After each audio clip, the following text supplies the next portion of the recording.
Do it now.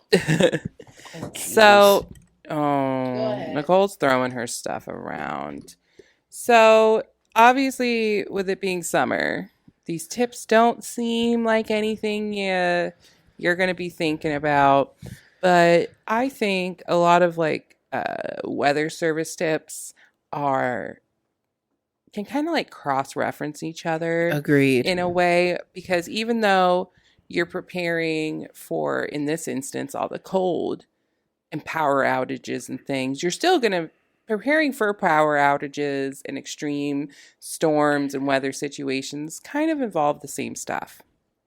So, the National Weather Service recommends that for some safety at home and at work, make sure that you have a flashlight and extra batteries. Yeah. You always want to have lights.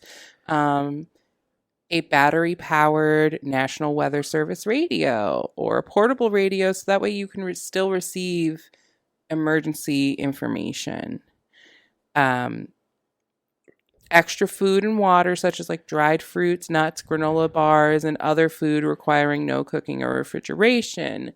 Now, I know a lot of workplaces are having these because of, especially when we were having all those strings of mass Yes. shootings, everyone, most offices received like Alice training and having things in case you were barricaded in a room for days on end. Yes. And so that does include having food, having water, having these things that require no cooking. If you're a person, say like me, who takes antidepressants, extra prescription medication on you. It says at work and at home. I don't have medications at work. I have Tylenol. Yeah. I can't imagine me being stuck at that location. You never know. I never know because I live a mile and a half away. Yeah.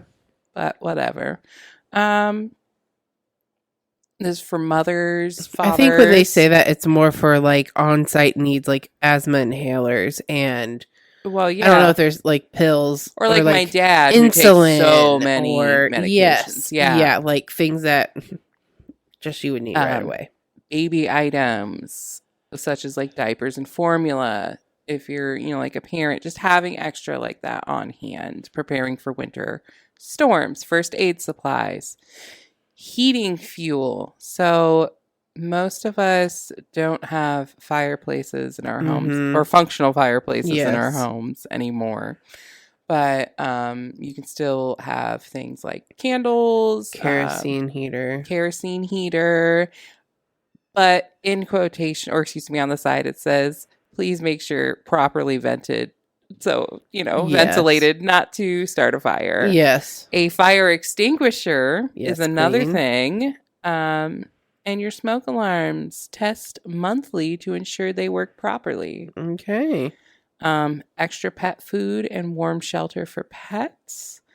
Personally, winter storm, I'm going to be holding on to my fat dogs for all the warmth they provide. Yes.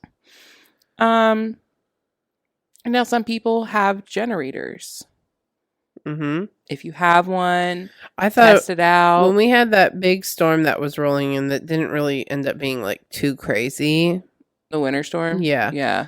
I had thought about, I'm like, we should probably really invest in a generator. Like, I have gas to my stove, which I think will still work if the power ever went out. Mm-hmm. But just for pure usage of needing, if we need like to keep at least one phone charged kind of thing. Yeah, exactly. Yeah. And just really quick, there's a small list of stuff to keep in your vehicle for emergencies, Stranded especially in the winter, snow. Yeah. Because we had that this past year talking about that storm. Yes, there were people stranded on the highways. Yeah. And so, again, they recommend having flashlight, charger, batteries, mobile phone. Most of us have our phones on us, but having that backup. Blankets and sleeping bags in your car when you're traveling in the winter. Flashlight, extra batteries, first aid, a knife, high calorie, non perishable foods, extra clothing to keep dry, a large empty can to be used as an emergency toilet, Mm-hmm. tissues, toilet paper, and paper towels, keep on hand, a small can and waterproof matches to melt snow for drinking water. That one's new for me. I was like, Mm-hmm. oh, okay. A shovel, windshield scraper and brush, a toolkit, a tow rope, battery booster cable. I'm assuming jumper cables. You said tow rope, but I thought of a big toe wrapped in rope trying to pull things. A candle and matches to provide light and in an emergency life-saving heat. And a compass and road map Ooh, something that doesn't depend upon your those phone. hand warmers that you kind of like break or whatever and put in like your gloves Yeah. would come in handy. Buying those in bulk. Yeah. And so that's it for some winter weather tips. Okay. So I'm going to move on to flooding. This is a flood that happened in June of 2008, and it stopped just shy of Ohio. Ma'am. It's not an episode without her barking. It isn't. It stopped right at the Indiana-Michigan borders, basically, and didn't really get to Ohio. But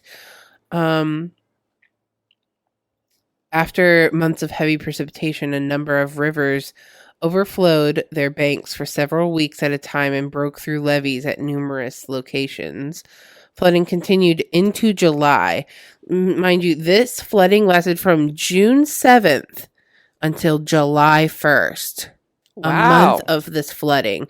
Like, the map is crazy to even look at. So the states that were affected were Illinois, Indiana, Iowa, Michigan, Minnesota, Missouri, and Wisconsin. The American Red Cross assisted the victims of flooding and tornadoes across 7 states, and the National Guard was mobilized to assist in disaster relief and evacuation. Surprisingly, during this month long of flooding, there were only 16 deaths from this flooding, which, terrible as it is, but that's a surprisingly low number. For it being like 30 days of flooding? Yeah. Yeah. Mm-hmm. Property damage was $6 billion plus. Holy shit. Yeah. I don't doubt that. The flooding continued as long as 2 weeks, with central Iowa and Cedar Rapids being hardest hit. The upper Mississippi Valley experienced flooding in Missouri and Illinois as the region's estuaries drained the flood water into the river. The flood left 13 dead, and damage region-wide was estimated to be in the tens of billions of dollars. Blah, blah, blah. Yeah. No big details about that. Just wanted to show you how bad it can get. Here, if I can pull this up. This was the map of total gouges. There were 3,791 total gouges. The green is no flooding. The purple is the major flooding, and the red was moderate, and yellow is near flood stage. So it literally stopped. Yeah. Right. That's Ohio. crazy. Yeah. Yeah. Yep. So, I'm here for is that it. it for floods? Yes.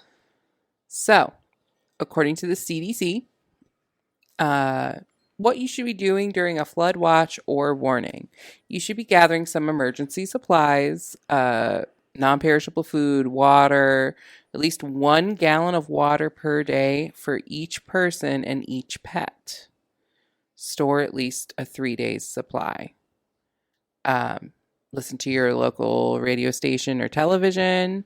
Have your immunization records handy, knowing like whether or not you've had a tetanus shot within time. Like, I know with flooding, they'll give you various vaccines if you've been in stagnant water.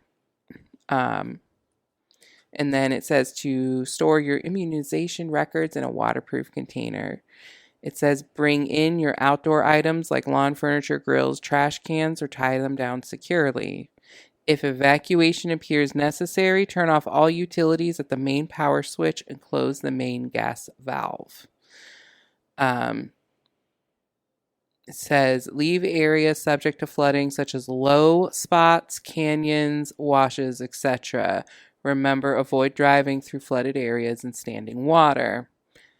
And then it does say after flooding occurs. It says avoid driving through flooded areas and standing water. As little as 6 inches of water can cause you to lose control of your vehicle. Do not drink flood water or use it to wash dishes, brush teeth, wash or prepare food. You need to be making sure that you drink clean water, safe water. Don't wash your body with it. If you are evacuated, return to your home only after local authorities say it's safe to do so. And then a couple more things. Listen to water boil advisories. Your local authorities will let you know if your water is safe for drinking and bathing. We've had a couple of those in the last few years. Yeah, we like have. the water boiling. Yeah. When in doubt, throw it out. Throw away any food or bottled water that comes in contact or may have come in contact with flood water. And then to prevent carbon monoxide poisoning, use generators at least 20 feet away from any doors, windows, or vents. If you use a pressure washer, be sure to keep the engine outdoors and 20 feet from the windows. Sorry about that. White Trash Weekly. And it does say when you return home after a flood, make sure and you know that flood water has touched things in your house. Clean your walls, any hard surfaces, and other household surfaces with soap and water and disinfect it with a solution of 1 cup of bleach to 5 gallons of water. And that's flood safety tips. Okay. On to tornadoes. Also one of my favorite natural weather disasters. So let's talk about April of 2011. There was a tornado super outbreak, okay? One of the nation's worst tornado outbreaks occurred this month of this year. Well, of April of 2011. Almost 350 tornadoes tore through the U.S. in a 4-day span from April 25th to April 28th. Some of the damage left behind by the most violent tornadoes stunned even experienced meteorologists. So this didn't necessarily go through the entire Midwest. It kind of went from Texas and like rounded up through like Kentucky and all of that, but some of them touched down in the Midwest areas. So it was claimed that more than 300 lives were taken, and there were like almost 3,000 injuries from these tornadoes. There was the total damage price for this was $12+ billion. That's insane. Yeah. There weather. Literally, they were talking about how this was the most costly tornado outbreak. But there was this guy who said, sorry, his name is John Davies. He's a meteorologist and researcher. Said, I've looked through my own databases of tornado cases over the past decade and can't find any tornado environment that even approaches this one. Like, the damage that it left surprised most meteorologists because there were F5s, which are very, very dangerous tornadoes that went through. Most of the F5s went through Mississippi, and we all know those like 3-7, like Louisiana, Mississippi, and Georgia. Those are like the most hit for anything. Yes, like hurricanes, tornadoes. Like you buy it, you get it. Kind of vibe. You try it, we buy it. Yes. But yeah,